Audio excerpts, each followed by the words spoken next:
Banyak yang bilang kalau investasi saham itu mudah, tinggal beli, ikutin yang rame, untung, boom, langsung cuan begitu saja. Tapi apakah kenyataannya sesimpel itu? Berapa banyak yang malah nyangkut karena kita belinya di pucuk, yang akhirnya ketika harga turun bukannya untung, kita malah buntung. Nah, selamat datang Growth People. Kali ini kita akan bahas beberapa hal yang perlu diperhatikan oleh investor dan juga kalian-kalian calon investor yang akan berinvestasi di instrumen saham. Karena membeli saham tanpa adanya pengetahuan sama sekali dan cuma ikut-ikutan saja adalah satu resiko yang sangat besar. Jadi yuk kita bahas aja apa yang perlu diperhatikan sebelum membeli saham. Sama halnya dengan berbagai aspek yang ada di dunia ini, jika kita masuk ke suatu lingkungan, pekerjaan, pelajaran, instrumen apapun itu, pasti ada baiknya jika kita pelajari dulu apa yang akan dilakukan dan apa fondasi dari instrumen yang akan kita geluti. Sama lah seperti ujian yang ada di sekolah, kita pasti perlu belajar lebih dahulu kan sebelum mengikuti ujian tersebut. Walaupun soal-soal mau diubah segimanapun, tetapi kalau kita sudah paham fondasinya atau fundamental dari pelajaran itu, bagaimanapun soalnya akan sangat mudah bagi kita untuk menjawab soal-soal yang ada. Atau dalam kata lain, kita sudah bisa memitigasi resiko dulu nih dengan memahami fundamental atau fondasi dari sesuatu yang akan kita hadapi. Ingat juga perkataan dari investor sukses di dunia yaitu Warren Buffett. Dia pernah berkata, risk comes from not knowing what you are doing. Ya benar, ini tidak berlaku hanya untuk instrumen saham, tetapi untuk semua aspek yang ada di dunia ini, yang bahkan jika kita mau tarik lebih jauh, bahkan agama pun sama seperti itu. Nah, banyak banget investor pemula langsung beli saham tanpa paham alasan dibalik dia membeli hal tersebut, di mana mereka hanya berharap kalau harga saham naik, tapi mereka nggak tahu kenapa harga sahamnya bahkan bisa naik. Atau ada juga yang beli saham hanya karena rekomendasi teman atau lihat yang lagi rame di sosial media seperti ini, saham A lagi rame, ikutan beli, yang akhirnya nyangkut juga. Tapi kalau ternyata sahamnya turun, siapa yang mau disalahkan? Apakah kalian mau nyalahin temen yang rekomendasi, atau akun sosial media yang kalian lihat di internet, atau kalian malah menyalahkan diri sendiri? Aduh, bodoh banget gua, kenapa malah ikut-ikutan dari orang lain? Jadi balik lagi, yang namanya ilmu itu atau ikro sangat penting sekali sebelum memutuskan sesuatu. Jangan cuma ikut-ikutan doang.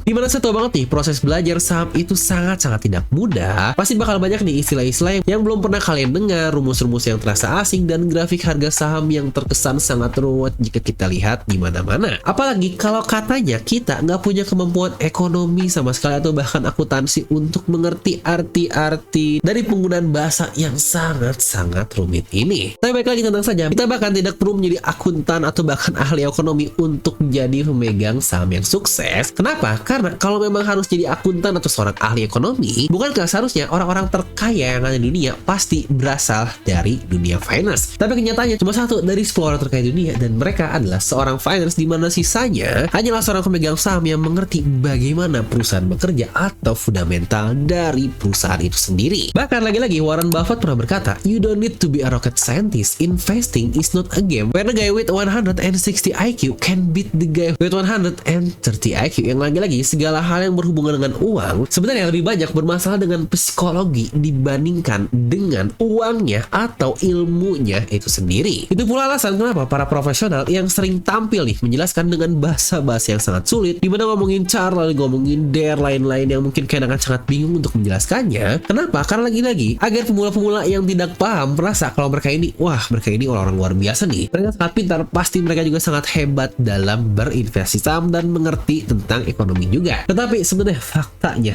tidak seperti itu. Makanya Peter Lynch, investor luar biasa lainnya, juga pernah berkata, this is investing where the smart money isn't so smart and the dumb money isn't so dumb. The money is only dumb when you listen to the smart money. Ya benar, kita selaku individual investor disebut sebagai dumb money, dan mereka yang disebut pakar disebut sebagai smart money. Karena balik lagi, jika kita melihat kinerja juga, bahkan lebih banyak individual investor yang lebih untung jika mereka bisa menganalisis sendiri dan bahkan tidak ikut-ikutan para smart money, ya bahkan profitnya sangat kecil sekali atau mungkin hanya setara dari kemampuan market itu sendiri. Jadi balik lagi, jangan merasa harus tahu segalanya tentang saham. Yang kita butuhkan hanya pengetahuan praktis yang bisa membantu kita untuk membeli perusahaan yang tepat agar uang yang kita investasikan dapat bertumbuh sebagaimana mestinya. Ingat ya, saham adalah pembeli lembaran sebuah perusahaan, dan jangan lupa di balik lembaran saham ada bisnis di belakangnya, dan itulah yang seharusnya kita beli, bukan cuma harganya naik turun doang, tetapi bisnisnya itu sendiri. Ketika bisnisnya bagus, maka otomatis nanti harganya juga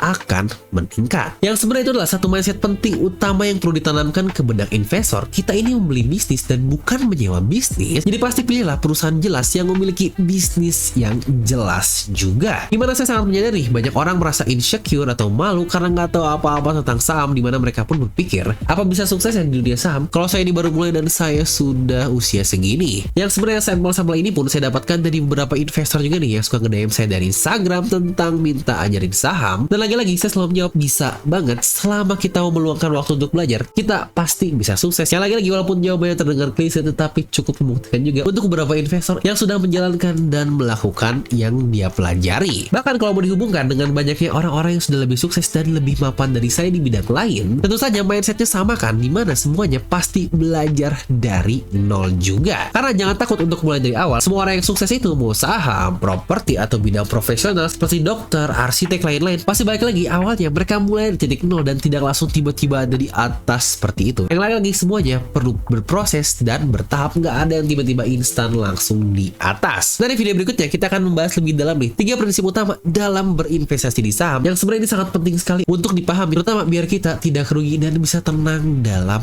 berinvestasi. Jadi pastikan kamu jangan ketinggalan dan bisa bantu subscribe dan nyalakan juga bel notifikasinya. Dan jika kamu juga merasa video ini bermanfaat, jangan lupa untuk like dan juga komen keadaan investasi kalian saat ini seperti apa, apakah baru mau mulai atau sudah mulai tapi dalam keadaan rugi atau sudah sangat advance dan sudah profit besar juga. Dan untuk saya sendiri, saya juga punya free ebook yang menjelaskan panduan cara berinvestasi saham yang lebih tenang, yaitu dengan prinsip value investing, yaitu pun untuk ebook yang bisa kalian download dengan klik link yang ada di deskripsi. Jadi terima kasih sudah nonton and we'll see in the next video.